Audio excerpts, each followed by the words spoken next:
Next week, Pope Francis will travel to Cuba before making a 3-day visit to the United States. Miami Archbishop Thomas Wenski is heading the South Florida delegation to the island in what's expected to be a landmark journey. CBS 4 investigator Michelle Gillen explains why. What do you think is going to surge through you when you see him get off that plane? Well, He's the South Florida shepherd of a pilgrimage expected to make history. Archbishop Thomas Wenski gearing up, today meeting with the Florida Press Corps, headed to capture what's expected to be an experience of a lifetime for Florida pilgrims heading to Cuba to greet Pope Francis.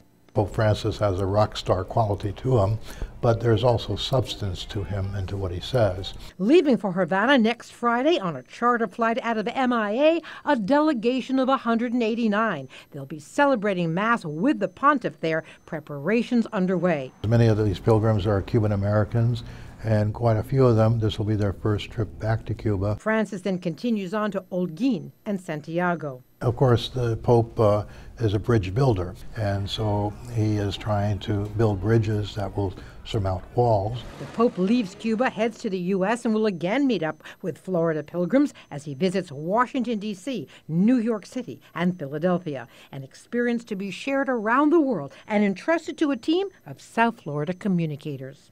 We're going to be working with Facebook, Twitter, Instagram, YouTube, you name it. We want to be in as many platforms as we can so that we can really spread the message that the Pope Francis is going to be saying to us. Whether you're Catholic or not, this is a great opportunity to see a man who really is changing the world, and how nice for me to be a part of it. Especially for those beginning that journey that begins in just 8 days. I would expect that it will be a healing experience for those that will be going with me, but also we're going to express our solidarity with the Cuban church. Indeed they are. Well, while the Cuba portion of this trip is so personal for so many here, Pope Francis's journey to America will generate such crowds and headlines. He'll be welcomed at the White House, speak to Congress, address the UN, visit the Ground Zero Memorial, and celebrate with thousands of families in the city of brotherly love.